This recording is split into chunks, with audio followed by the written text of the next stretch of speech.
y'all? Welcome to the Resilient Gardener. I'm Ayana Glaze, and on this channel, we are going to be talking about gardening for a healthier lifestyle. This is not my first foray into gardening videos. I actually have a channel, Ayana Glaze Studios, and that's where I initially started recording my videos. But I wanted something that was specific to this particular passion and hobby of mine, and I was like, what can I do? What can I call this? And knowing what I'm going through in terms of trying to create a healthier lifestyle for myself, healthier lifestyle for my family, wanting to grow my own food for more sustainability. And I was like, well, I've gone through a lot. I think I'm pretty resilient, hence the name, the Resilient Gardener. So some of my goals as I work my garden and grow my own food is, one, to grow my own food so I can depend less on the grocery store to feed my family. The other thing I want to do is get healthier. So, and by getting healthier, I mean I want to eat healthier. I want to eat fresh produce, cut out so many meats, so that I can lower my blood pressure and come off blood pressure pills. Of course, I want to lose weight. This is a lot of me to love, but I am lovable, But I still want to get down to a healthier weight, and just be able to breathe, because I am asthmatic, and just have some health concerns that I really need to take care of. Another thing that makes me resilient as a person is that I learned a few years ago that I'm actually a stroke survivor. I didn't even know I had a stroke. And so once I started gardening and started getting out here playing in the dirt and getting back to who I was, because I grew up as a country girl. Once I started doing that, I found myself relaxing more. I found gardening to be great for my mental health. It was great just to kind of reconnect with the earth and get back to, like, how God made us. He made man from earth and woman from the man's rib. So I'm like, okay, this is why this is so healing to me. So that's why I'm gardening. Now, a little bit about my gardening expertise. I don't really have none. I grew up in the country, and my dad is a landscaper, so we always had gardens when I was growing up. So I remember shelling peas with my grandmother, helping her pick vegetables out of her garden. My grandfather had a old, like a little storage shed or whatever he built out back, and I remember going in there and him having like potatoes that were growing there. I can remember shelling peas at my own home, having the green fingers from shelling butter beans. Oh my God, I hated shelling butter beans, but they would taste oh so good when my mama would cook them and slice it up with a little side of tomato. That would be like just delicious. Purple hull peas. But the biggest thing that I remember, the thing that I think impacted me the most when I was a little girl, my dad grew these massive collard greens. And collard greens is like one of my favorite vegetables. I will even say it's my favorite vegetable. And I remember being like 6 or 7 years old, and my dad having these collard greens. I know they came up to his waist, but I was such a little girl, they were taller than me. And so I'll post a picture of those collard greens so you can take a look at them. But that really impacted me. And like even now, I'll call my dad and say, Daddy, I want to grow blah, blah, blah, blah. What do I need to do? He's been so instrumental in me kind of getting my gardening on, because one of the things he's taught me is that it's all trial and error. One of the things he did to try to calm me down, because I was about to have a high anxiety moment and panic because things weren't working out how I wanted them to be in the beginning, he was like, this is your first time doing this. Yeah, you grew up doing it with us, but this is the first time you've done this on your own. So you got to give yourself grace, because it's all trial and error. Things don't always work out when you're gardening. Sometimes you'll have a high produce, sometimes you won't. But just get in it and enjoy it for what it is. So that's what I'm going to do. I'm going to be resilient. I'm not going to quit. So with that, let me show you the remnants of my spring and summer garden that's over here. This spring, I had planted some collard greens, which did pretty well. It was my first time planting them. I actually did transplants, so they did pretty well. Then they went dormant, but now they're actually, they're actually growing back. So I actually had put down some meal. It stormed yesterday, but before the storm, I put down some cornmeal because I read where that could help with keeping the pests off of so like the moth and the cabbage moth and cabbage worm off of, because these are brassicas, so they share a common pest with cabbage and broccoli and all that. So anyway, so that's what I had there. And then this was some loose leaf lettuce that I had planted, and also had some carrots in there. They died down, and then we chopped them down, but then they started growing back as the temperature started changing. And so this one stalk has now gone to seed, and I think it's about to flower. So I'm gonna let it do what it do. So maybe I can get some seeds and pods off of it so I can have some seeds later on. Then right here in this container right here, I have rosemary.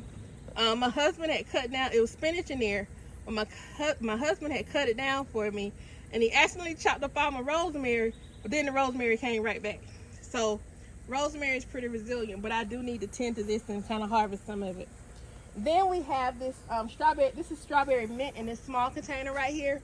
It went to seed when it got really hot, like back in late May, early June. And now strawberry mint is coming back up. As you can see, we have a lot of greenery, so it's coming back up. I think it's because the temperatures are starting to change. But I'm going to repot that. So then in this pot right here, this container right here, this is where I had my cabbage. And what you see in the center right there, all the little small leaves, that's oregano. So the oregano went to seed, then it came back.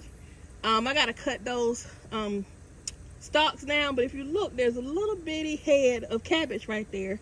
So I don't know what that's trying to do, but I'm going to cut that down because I don't want that in there. But I am going to harvest some of that oregano before it goes out. Also, if you look right here in this center portion right here, this is actually where I had my cucumbers. There's some dead cucumbers on there now. I'm just letting it all die back because they produced what they were going to produce, which we got a pretty good harvest. Then they start to die. So I'm just going to let them just kind of go by the wayside. Right here is where I had my potatoes. Now, excuse all this grass right here. Our landscaper has not come. And when they came the last time, they did not trim or edge around this like they were supposed to. So I'm not even going in there. But right there is where I had some potatoes. Me and my daughter got a little too excitable. Poured them out too early. So it's just sitting there. Right there is where the watermelon was. You can see where some of the watermelon had died. The watermelon didn't do well. That's okay. This was a learning experience for me. First time trying to grow watermelon on my own. I'm okay with it. I know what to do next season. Right here in this black container, we have basil. Now I've harvested off this basil a few times. I'm getting ready to harvest again. I made dried basil. I'm actually gonna make some pesto when I go and harvest some more, which I need to do that pretty quickly because it looks like it's starting to turn. But yeah, I will be doing basil again. I'm gonna do some different varieties. Okay, right here, and this right here, this is a new planter that I just did, 5-gallon bucket. It actually has some dragon kale in there, and I just planted that, so probably in the next few days we'll start seeing some germination. Right here, that's kind of become my little cage holder at this point.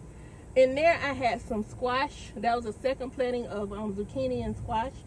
The squash beetles got to it, and yeah, I'm gonna put something else in there. Right here, this is actually some more lettuce. It's a gourmet lettuce mix. So there are a bunch of different lettuces in there. It's in this one and also in this container right here. They've just started coming up, so I'm looking forward to see how they do before the season ends. And that's part of my early fall garden right there. That and the dragon kale. Right here, I did another planting of cucumbers because I just want to see if I can get a few more munchers off before it gets cold. So that's that. They are coming up nicely, coming along nicely. Okay, right here is some peppers, and these peppers are actually starting to grow. But here's the thing. I don't know why, but I had a hornworm problem recently.